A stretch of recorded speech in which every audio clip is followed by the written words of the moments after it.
하나님이 여러분을 선교사나 목사로 부르시지는 않을까? 이렇게 걱정하신 적이 있으십니까? 걱정하시지 않아도 돼요.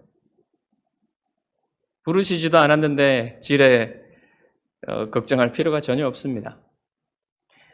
반면에 하나님이 부르시면 빠져나갈 수가 없습니다. 피하려고 해도 결코 피할 수가 없지요. 하나님이 부르셨는데 버티려고 하는 것 속에서도 무엇인가 가르쳐 주시는 것이 있어요. 하지만 부르셨다면 빨리 순종하는 게 신상에 좋습니다. 모세는 5번이나 거절을 해요. 가라고 5번이나 말씀하시는데 5번 다 거절을 하고 하나님이 노를 바라시자 이제 더 이상 피할 수가 없고 하나님께 이제 하나님의 그 명령을 듣게 되는 것입니다. 우리가 지난 본문에서 하나님이 모세에게 이스라엘 장로들과 바로에게 전할 메시지를 주시고는 가라고 하시는데 모세가 그들이 믿지 아니하면 어떡합니까? 이렇게 해서 하나님이 3가지 기적을 베푸시죠. 하나님이 3가지 표적을 사용할 수 있도록 모세의 손에 들려줍니다. 그리고는 가라고 하시죠. 근데 오늘 본문에 보면은 모세가 이렇게 대답을 합니다. 오 주여, 나는 본래 말을 잘하지 못하는 자니이다. 주께서 주의 종에게 명령하신 후에도 역시 그러하니 나는 입이 뻣뻣하고 혀가 둔한 자니이다. 이게 하나님의 부르심을 피하기 위하여 변명하는 것인지 아니면 정말로 말하는데 문제가 있는 것인지 판단하기가 쉽지가 않아요. 모세가 신명기에서 이제 설교를 하는 것은 여러분 신명기를 읽어보셨으면 아실 겁니다. 설교를 잘하죠. 말 너무 잘합니다. 근데 이게 40년이 지난 후에, 이 일 후에 40년 정도 지난 후에 이제 얼마든지 자기가 하고 싶은 말들을 다 할 수 있는 그 히브리 말로 그런 때가 되어서 이제 한 거라서 조금 우리가 다시 생각해 보아야 될 필요가 있습니다. 그리고 사도행전 7장 22절에 보면 모세가 말을 잘하는 사람으로 평가가 됩니다. 모세가 애굽 사람의 모든 지혜를 배워 그의 말과 하는 일들이 능하더라 이랬어요. 그런데 이것은 모세가 40살이 되기 전의 일입니다. 애굽의 왕자로서 애굽 말로 할 때의 일이에요.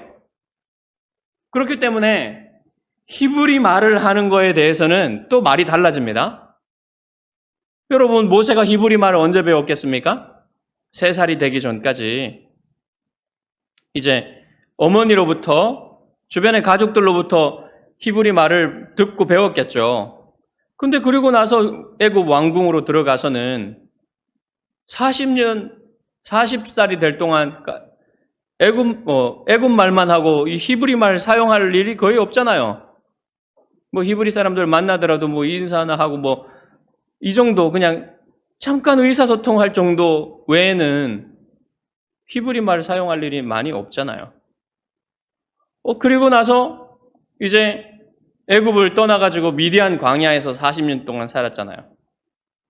그리고 그럴 때는 이제 애굽 말도 서툴러질 것이고 40년 동안 살면 안 그렇겠습니까, 여러분? 여러분이 저기 유럽에 가가지고 한국 사람들 없는 데 가가지고 그 유럽 말만 하고 살다가 한국에 돌아오면 좀 서툴지 않겠어요? 40년 동안 살았는데? 그러니까 이제 히브리 말뿐만 아니라 애굽 말까지도 다 서툴러지는 거예요.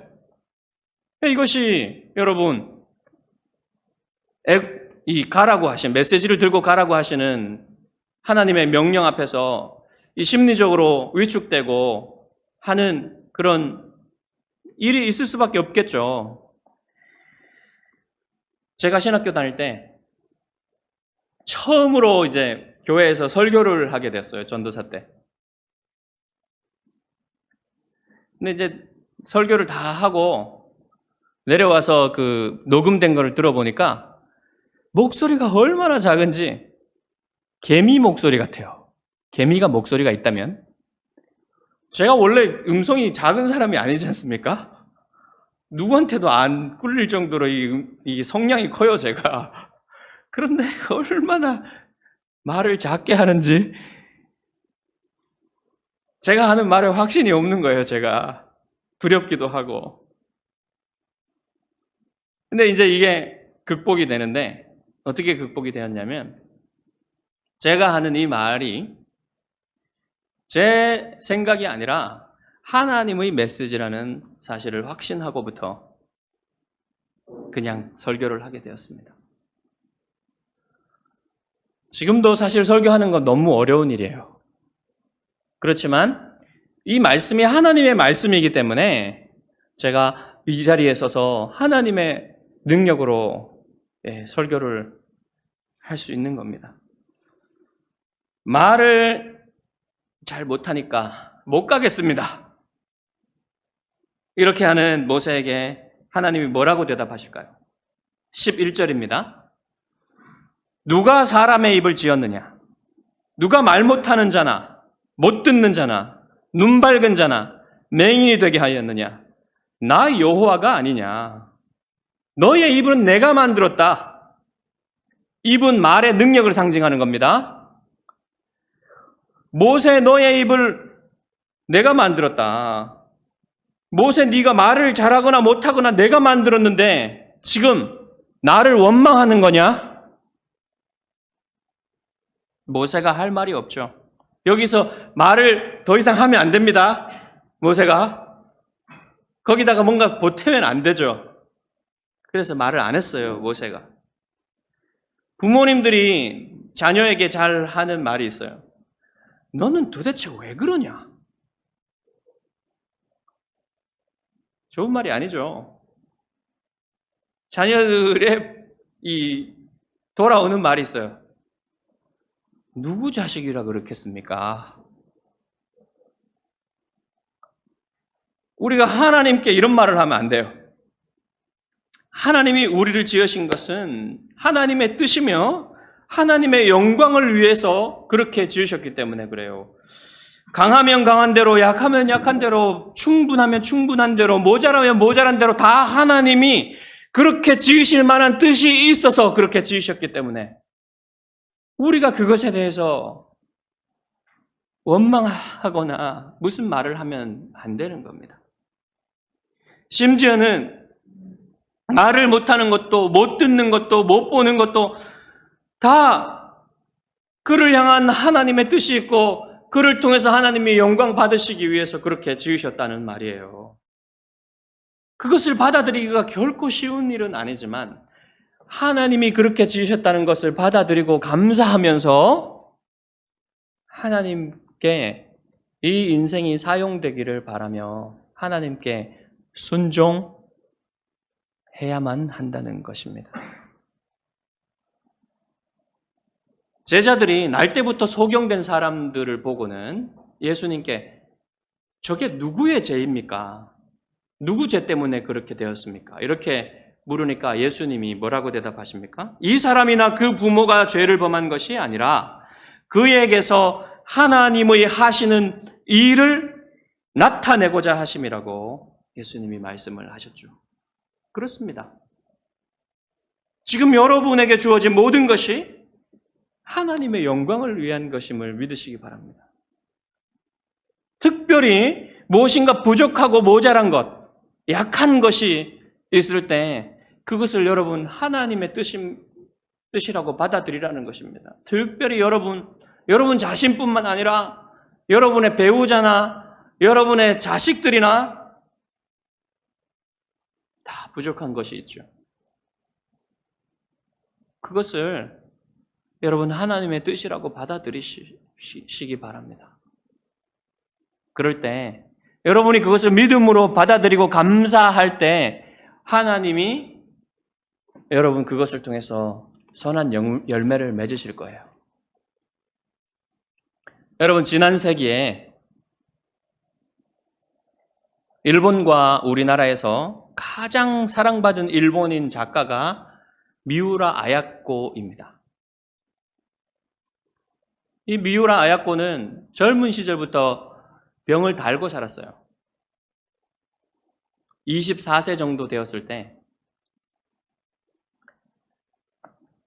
폐결핵으로 매일 각혈을 하면서 피를 토해내면서 이 생사를 오가는 그런 병상의 삶을 살면서 13년간이나 누워 있어야만 했어요.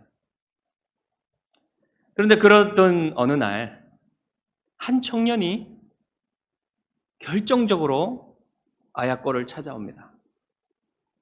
와서는 예수 그리스도의 복음을 전해요. 복음만 전하고 끝나는 게 아니라 지극한 정성으로 이 미우라 아야코를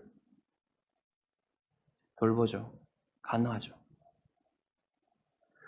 그리고 세 번째 이제 이 청년이 아야코를 찾아왔을 때 하나님께 기도를 드립니다. 제 생명을 아야코에게 주어도 좋습니다. 아야코를 낫게만 해주세요. 이 기도를 드리고 나서 이 청년이 아야코에게 청혼을 해요. 언제 죽을지 모르니까 한사코 거부합니다.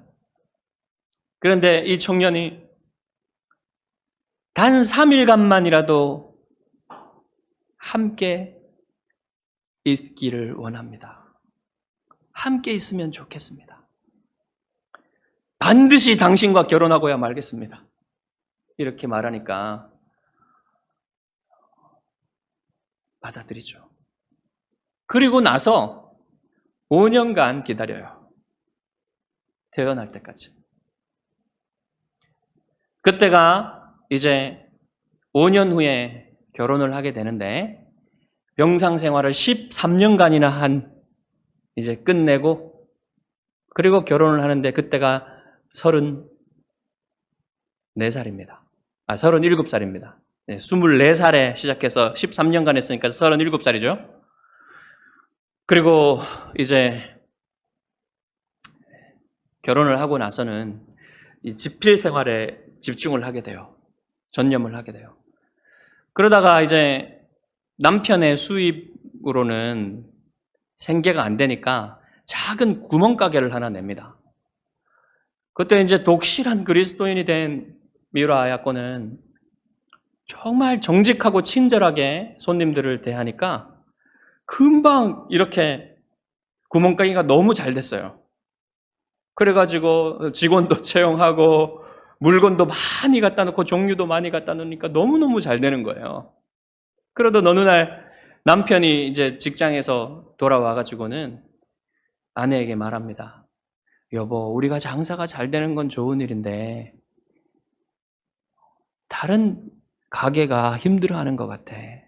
어떻게 하지? 이렇게 조심스럽게 말하니까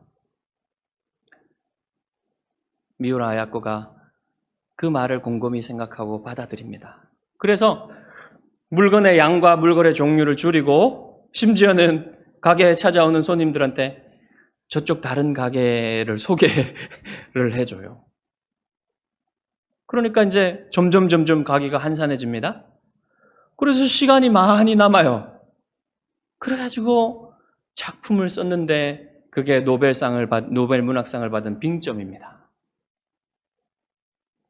그래서 이제 노벨 문학상을 받고 또 행복하게 건강하게 잘 살면 좋겠는데 그 이후로 10여 년이 지나고 50대 말에 직장암 수술을 하게 돼요.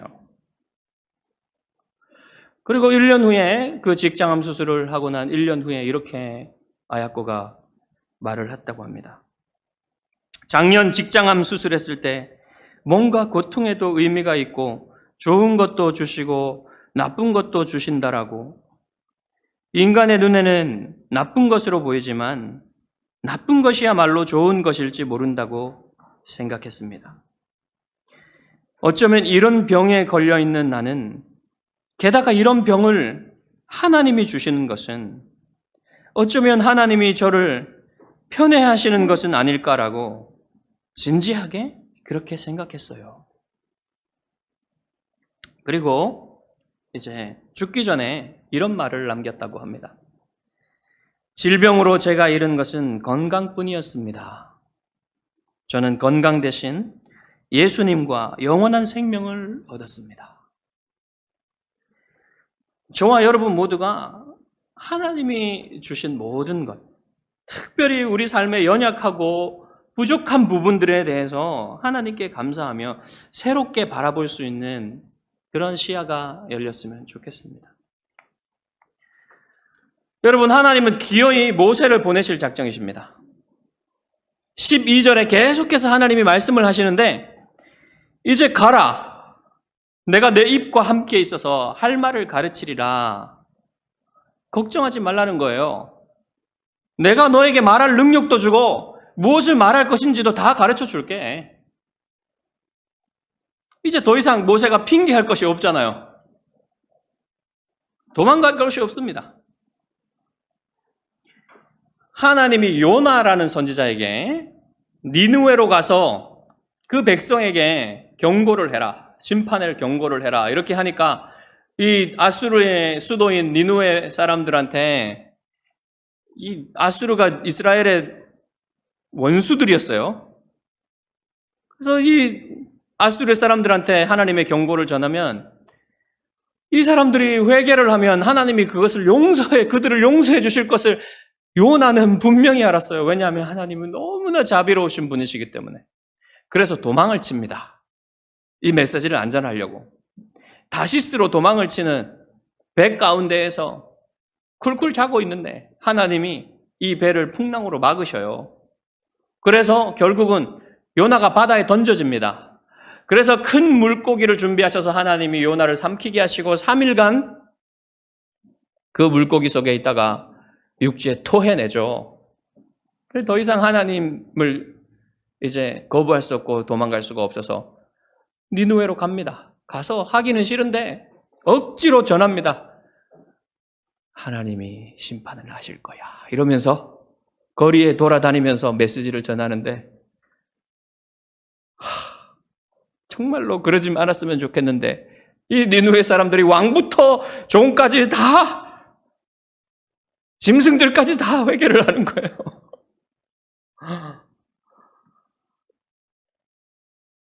이게 하기 싫은데 어쩔 수 없이 이렇게 하나님께 붙들리면 하게 되는 거예요. 어쩔 수가 없는 겁니다. 그러니까 하나님이 작정하셨다면, 부르셨다면 빨리 순종하는 게 좋은 거예요. 모세가 더 이상 이제 할 말이 없잖아요. 그게 뭐라고 말합니까? 저 말고 다른 사람을 보내소서. 하나님이 원하시는 다른 사람을 보내 주시옵소서. 여러분 이게 겸손으로 보이시면 안 됩니다. 이거는 겸손이 아니에요. 더 이상. 불신앙과 불순종입니다. 이때 하나님이 노하세요. 분노를 목소리에 담으셨을 겁니다. 아마도. 그런데 노하시기만 하지 어떤 벌도 주시지 않는 거예요. 그냥 이렇게 말하십니다. 여호와께서 모세를 향하여 노하여 이르시되 레위 사람 내 형 아론이 있지 아니하냐. 그가 말 잘하는 것을 내가 아노라. 그가 너를 만나러 나오나니 그가 너를 볼 때에 그의 마음에 기쁨이 있을 것이라. 너는 그에게 말하고 그의 입에 할 말을 주라. 내가 내 입과 그의 입에 함께 있어서 너희들이 행할 일을 가르치리라. 그가 너를 대신하여 백성에게 말할 것이니 그는 내 입을 대신할 것이요 너는 그에게 하나님같이 되리라. 너는 이 지팡이를 손에 잡고 이것으로 이적을 행할지니라. 여러분, 이것은 성경에 나온 하나님이 한 개인에게 노하신 첫 번째 기록입니다. 이런 일이 잘 안 나와요, 성경에.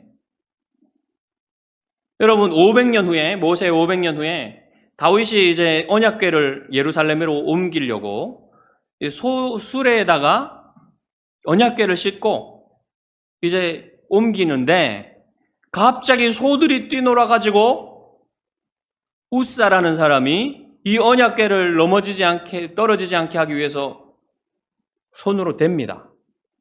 그때 하나님이 진노하셔서 즉결 심판을 하셔서 웃사를 죽이죠.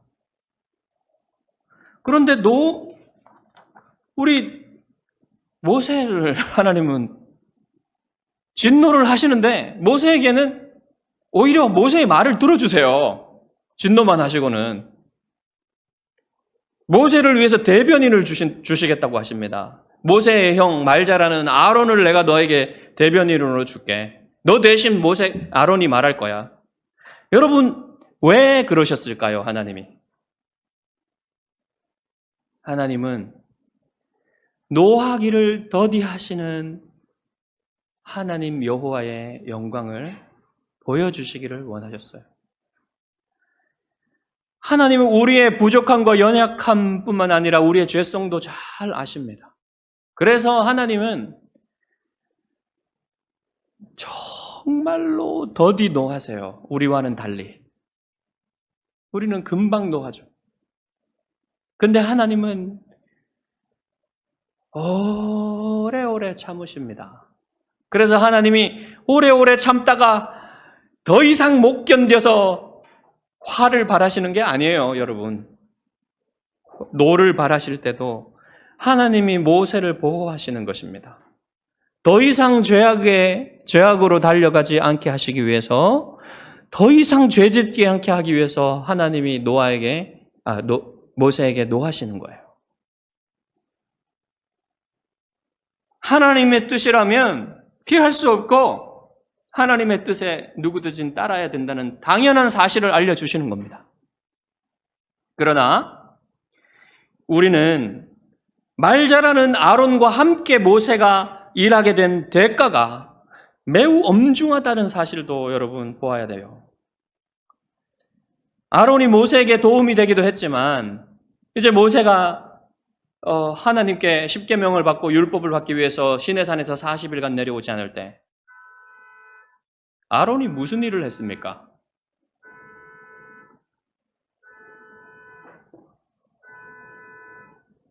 아론이 금송아지를 만들어 놓고는 이것이 너희를 애굽 땅에서 인도하여 낸 너희 신이다 이렇게 선언을 해버리는 거예요. 이 아론의 말이 이렇게 이스라엘을 큰 공경에 빠뜨리게 되는 겁니다. 불순종의 결과는 이렇게 고통스러운 거예요. 우리는 모세가 5번이나 하나님의 부르심을 거부한 것을 단순히 모세의 겸손으로만 보면 안 돼요, 여러분. 하나님이 모세를 이렇게 겸손한 모습으로 만드셨지만 모세의 불신앙과 불순종까지 하나님이 만드신 것은 아닙니다. 이것은 분명히 모세가 잘못한 거예요. 모세가 처음부터 취해야 된 태도가 무엇입니까, 여러분? 하나님이 부르셨으면, 이것이 하나님의 부르심임을 깨달았다면, 여러분을 향한 하나님의 뜻임을 깨달았다면 여러분은 어떻게 해야 됩니까? 하나님, 저보다 나은 사람, 하나님의 뜻을 행하기 위해 저보다 나은 사람들이 많다는 것을 저도 압니다, 하나님.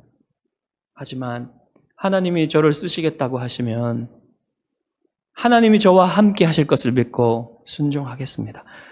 이게 여러분 우리가 처음부터 취해야 될 자세예요. 우리 주 예수 그리스도 외에는 모두가 부족한 사람들 뿐이에요, 여러분. 하나님도 그것을 아십니다. 하나님이 여러분을 부르셔서 어디에든 쓰시려고 하실 때 여러분 기꺼이 순종하시기 바랍니다. 하나님의 부르심은 꼭 선교사나 목사에게만 있는 게 아니에요, 여러분. 대부분의 사람들은 목사나 선교사로 부르시지 않습니다. 그것은 소수의 사람들이에요. 여러분은 여러분의 직장과 여러분의 생업을 하시면서 여러분의 가정을 돌보시면서 여러분의 일을 하시면서 하나님을 섬겨야 되는 거예요. 여러분의 분량을 하나님이 잘 아십니다. 그 분량에 따라 하나님이 여러분을 쓰시고자 하시는 거예요. 그럴 때 하나님의 일을 다른 일보다 여러분 미루시지 마시기 바랍니다. 하나님은 모든 면에서 여러분을 테스트하세요. 작은 일에 충성하지 않으면 큰 일에도 쓰시지 않습니다. 그래서 주님이 원하시는 일이 어떤 작은 일이든지 여러분 기꺼이 순종하시기 바랍니다. 그것이 예배당을 청소하는 작은 일일 수도 있고요. 이런 화초를 가꾸는 일일 수도 있고요. 성도들을 위해 식사를 준비하는 일일 수도 있고요. 실망하고 낙심한 지체들을 찾아가서 위로하는 일일 수도 있고요. 무엇이든 여러분 아무리 작은 일이든 여러분 그것이 여러분을 하나님이 쓰시고자 하시는 일이라면 여러분 기꺼이 순종하십시오. 누군가의 입을 통해 하나님의 뜻이 여러분에게 전달됩니다.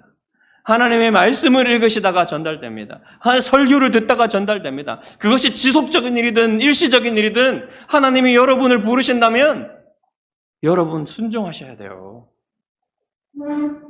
그 부르심을 가볍게 생각하지 마십시오.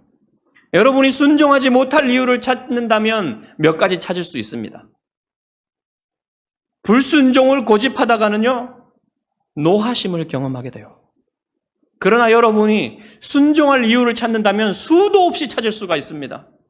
왜냐하면 여러분을 향하신 하나님의 사랑과 은혜가 한이 없기 때문에 그래요. 그리고 여러분은 예수님의 것이에요. 예수님이 피값 주고 여러분을 사셨기 때문에 여러분 자신의 것이 아닙니다. 그래서 하나님이 부르실 때, 하나님이 여러분을 쓰시겠다고 하실 때 여러분은 그냥 순종하셔야 됩니다.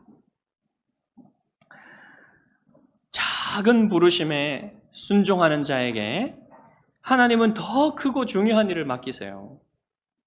모든 자녀에게 하나님이 1 달란트 이상씩 주셨어요. 여러분 1 달란트가 큰 거예요. 그거 작은 게 아닙니다. 그걸로도 충분히 하나님을 섬기고 영화롭게 할 수 있어요. 모든 사람에게, 모든 그리스도인들에게 하나님은 다 주셨어요. 그것을. 그런데 하나님을 위해서 그것을 사용하지 않고 땅 속에다가 묻어두고는 사용하지 않는 어리석은 사람들이 되지 마십시오. 그래서 하나님께 책망받는 사람이 되지 마십시오. 여러분 책망을 받을 뿐만 아니라 있는 것까지 다 빼앗긴다고 그랬어요.